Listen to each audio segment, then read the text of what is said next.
When Lewis Hamilton signed for Ferrari, the entire world of Formula One exploded with excitement. Here was the most successful driver in the sport's history, a 7-time world champion with 103 race victories, leaving Mercedes after more than a decade to take on the most iconic name in motorsport. And we all pictured Hamilton in the famous red suit lifting trophies, maybe even winning his 8th championship with Ferrari, something that would have gone down as one of the greatest stories in the history of sport. But now, 14 races into the 2025 season, and things have not gone to plan. So what really happened to Hamilton's Ferrari dream? And is this shocking discovery the reason behind his struggles? Or just the beginning of an even bigger problem inside Maranello? Now, it is not because Hamilton has suddenly lost speed or hunger. Anyone watching him can see the effort. He has been in every technical briefing, every simulator session, every debrief, pushing his team and himself to the limit. But still, the results refused to come. Until recently, it looked like another disappointing Ferrari story, the kind that fans have seen too many times over the last 15 years. But then came the shocking discovery inside Maranello. Ferrari has found something behind the scenes that could explain Hamilton's nightmare start, and what they uncovered could change everything for the future of the team and for Lewis himself. In modern Formula One, the simulator is not just a game or practice tool. It is the heart of preparation. Drivers spend more hours in the simulator than they do on track. They use it to test different setups, experiment with fuel loads, tire strategies, weather conditions, and aerodynamic changes. In short, the simulator decides how you go racing. If the simulator gives wrong information, the driver's entire weekend is compromised before he even turns a wheel in practice. Hamilton has been using Ferrari's simulator more than any other driver in the team this year. Reports suggest he has spent hundreds of hours in it, sometimes requesting extra sessions after difficult races. Yet, something was wrong. The feedback he was giving did not match the behavior of the real car. Setups that felt promising in simulation collapsed on track. Confidence was disappearing. Ferrari engineers dug deeper, and what they found was shocking. Ferrari's simulator was not designed with Hamilton's driving style in mind. It had been built and refined over years around Charles Leclerc's preferences and older software models. This meant when Hamilton asked for precise adjustments, like changes in front-end pitch sensitivity, brake modulation under different track temperatures, or weight transfer tolerances, the simulator simply could not recreate them properly. For Hamilton, a driver known for his incredible ability to feel small changes in a car, this was like trying to paint a masterpiece with only 3 colors. Every lap in the simulator became misleading. He would leave sessions confident in one direction, only to discover during free practice that the car behaved completely differently. Imagine the frustration of preparing all week for a specific kind of handling, only to find the car reacting in the opposite way. That is exactly what Hamilton has been facing since the start of the year. If the simulator issue was the first shock, the second discovery went even deeper. Ferrari's 2025 car, the SF25, introduced a new braking system. On paper, it was meant to improve cooling and give the rear of the car more stability. But in reality, it changed the way the car behaved under braking. Hamilton is famous for using braking as a weapon. More than just slowing the car, he uses the brake pedal to rotate the car into corners, balancing it perfectly so he can carry more speed through the apex. At Mercedes, he had mastered the art of trail braking with a progressive and smooth pedal feel. Ferrari's new system, however, delivered something very different. The bite point was sharper. The pedal feedback felt digital, more like an on-off switch than a smooth progression. For many drivers, this might not matter too much. But for Hamilton, it was a disaster. His entire driving style is built around precision in braking. With this system, every corner became unpredictable. Some laps the car rotated too aggressively. Other times, it refused to turn in. Confidence, the most important ingredient for a driver, kept disappearing. And the worst part was that the issue was subtle. On paper, the car looked fine. The data suggested it was fast. But on track, small differences, slightly longer stopping distances, instability at the rear, unpredictable balance were destroying Hamilton's performance. This explains why Hamilton sometimes looked competitive on a Saturday morning, only to fall back badly in qualifying or the race. It was not a lack of speed. It was a fundamental mismatch between his style and Ferrari's braking philosophy. To truly understand the scale of this problem, you need to compare Hamilton's old team to his new one. At Mercedes, every technical issue was identified and solved quickly. The team had a reputation for being data-driven, systematic, and relentless in problem-solving. If Hamilton asked for a change in pedal feel, the engineers would model it, test it, and deliver solutions within weeks. Ferrari is different. Passion and history drive the Scuderia as much as data and analysis. That emotional approach can inspire greatness, but it can also slow down progress. Decisions take longer. Pressure from fans, media, and even politics inside the team often complicate the process. At Ferrari, fixing something like a brake system might take months instead of weeks. And when a superstar like Hamilton is waiting, every delay becomes more painful. Numbers tell the story of how much these problems have cost Hamilton and Ferrari. After 14 races, Hamilton has fewer points than expected by over 80 compared to his average from the Mercedes years. In at least 6 races, he lost performance due to braking inconsistency, often falling from a potential top 5 finish to outside the points. A single braking error can cost 0.3 of a second per lap. Over a race distance of 60 laps, that's around 18 seconds, which is enough to turn a podium into a midfield result. The simulator problem adds another layer. Engineers estimate that Hamilton setups were misaligned by around 10 to 15% compared to reality.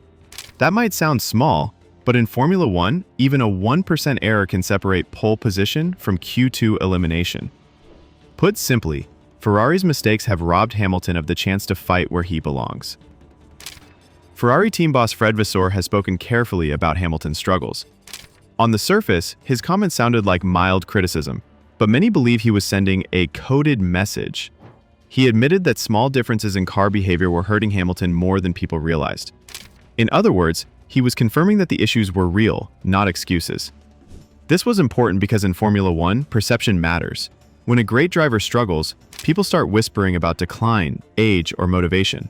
Vasseur wanted to shut down those narratives. He was saying, Hamilton is still Hamilton.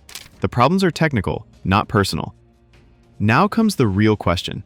Can Ferrari fix these problems in time? The simulator needs a major overhaul. Engineers must reprogram the architecture, update the physics models, and make it flexible enough to handle Hamilton's detailed feedback. That could take months, maybe even into next season. The braking system is even more complicated. To change the pedal feel, Ferrari might need a new master cylinder, new brake mappings, and even changes to thermal management. All of this has to happen under the strict Formula 1 cost cap, while the team is also developing its 2026 car for the new regulations. It is a huge challenge, and time is not on their side. Just like Michael Schumacher experienced difficulties at Mercedes between 2010 and 2012, Hamilton has discovered how complicated it can be when the car is not aligned with the driver's style. At the halfway point of the season, Leclerc is sitting 42 points ahead of Hamilton in the Drivers' Championship. In a sport where a single race win gives 25 points, the gap is significant, especially since Hamilton has struggled to keep up with the pace of the top contenders. Christian Danner, a former Formula 1 driver who raced in 36 Grands Prix, recently shared his opinion on Hamilton's situation. According to Danner, Hamilton's poor results are not just down to the driver, but also due to the car's lack of synergy with his style. He is currently trailing by around 2 to 0.3 of a second compared to his teammate. While that might sound small, in Formula 1 it is enormous. A difference of 0.2 in qualifying Be the difference between starting on the front row or being stuck in the midfield. The Hungary Grand Prix was perhaps the lowest moment of Hamilton's Ferrari career so far. Leclerc achieved Ferrari's first pole position of the season, proving that the car can deliver results in the right hands. But Hamilton failed to even make it past Q2, qualifying in 12th place. He then finished the race in the same position, which was a crushing result. After the race, Hamilton openly called himself useless, absolutely useless, and even went as far as suggesting that Ferrari might be better off finding another driver. His words shocked fans, but Christian Danner believes that this was more of a tactical move than a genuine expression of despair. According to him, Hamilton was sending a clear message to Ferrari's management, essentially pushing them to improve the car in his direction rather than completely giving up. This is not the first time a great driver has struggled when the car was not built around his strengths. Michael Schumacher faced a very similar issue when he joined Mercedes in 2010. Despite being a 7-time world champion, Schumacher failed to win a single race during his comeback years, largely because the car was not suited to his style. Similarly, Hamilton is now experiencing how small differences in car philosophy can turn a world-class driver into a midfield runner. The bigger question is what happens next. Ferrari and Hamilton must decide on their strategy moving forward. Danner mentioned that Hamilton has two options. He can either fully adapt to Ferrari's way of working and trust the team's direction, or he can fight to push Ferrari into developing the car according to his preferences. Both paths require enormous energy and time, and neither guarantees success. With 14 races already completed and 10 more to go, Hamilton does not have unlimited time to experiment. There is also the question of Hamilton's future in Formula One. While some believe he may be considering retirement if results do not improve, Danner does not think that is Hamilton's style. Hamilton has always been a fighter, and his career has shown many examples of him bouncing back from difficult moments. Whether it was losing championships by small margins or fighting back after setbacks, he has consistently proven that he has the mentality of a champion. Danner personally believes Hamilton will stay at Ferrari and continue the fight, but he also admits that retirement cannot be completely ruled out. Hamilton's contract with Ferrari reportedly runs until the end of the 2026 season, with the possibility of an extension. That means he still has at least 1.5 seasons to prove himself in the famous red car. By 2026, Formula One will be entering a new era with new power unit regulations, and Ferrari hopes to be in a strong position when those changes arrive. The big question is whether Hamilton will still be motivated enough to stay until then. Looking at the statistics of the season so far, Hamilton has failed to outqualify Leclerc in most races. Out of 14 qualifying sessions, Leclerc has beaten Hamilton in at least 10, sometimes by margins as small as 1/10, but often by as much as 3/10. In the races, Hamilton has struggled even more, failing to consistently finish in the top 6. His best result so far has been a 4th place, while Leclerc has managed multiple podiums. These numbers clearly show the gap between the two Ferrari drivers. Another key factor is how Ferrari as a team is handling the situation. Historically, Ferrari has struggled with internal politics when managing two strong drivers. This was evident during the Fernando Alonso era and also during the Sebastian Vettel years. Now, with Hamilton and Leclerc, the team faces another challenge. Leclerc is younger, already established as Ferrari's long-term star, and has strong support from the Italian fans. Hamilton, on the other hand, is a global superstar with unmatched experience and 7 titles, but he is new to Ferrari and still trying to adapt. Finding the right balance between supporting both drivers is a massive challenge for team principal Frederick Vasseur. Another interesting aspect is how Hamilton himself has been reacting emotionally. At Mercedes, he was the clear number 1 driver for many years, and the team was built around him. At Ferrari, things are different. Leclerc has been with the team since 2019, and the car development has often leaned towards his feedback. Hamilton now finds himself in a position where he is not the main focus, which is a completely new situation for him. His public comments in Hungary might have been a sign of his frustration with that reality. From a technical perspective, Hamilton has always been known as one of the best drivers at giving feedback to engineers. During his Mercedes years, he played a huge role in shaping the car's direction, which contributed to their dominance. At Ferrari, however, the team's philosophy is different, and integrating his style with their approach will take time. Ferrari is also under pressure because they had hoped to fight Red Bull and Max Verstappen this season. Instead, they are battling McLaren and Mercedes for 2nd and 3rd places in the standings. When comparing Hamilton's struggles to other greats, the parallels with Schumacher are striking. Schumacher took 3 years at Mercedes without a single win, but his development work laid the foundation for Mercedes' future dominance from 2014 onwards.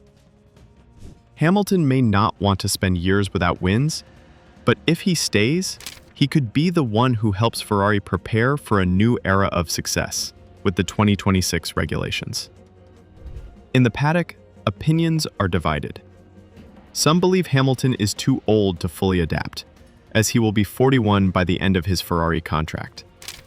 Others believe his experience and determination can still make the difference if Ferrari gives him the right car. Hamilton himself has often said that age is just a number, pointing to his fitness levels and hunger to win. Ultimately, the Hamilton-Ferrari story is far from finished. While the first half of 2025 has been disappointing, Formula One has shown time and again how quickly fortunes can change.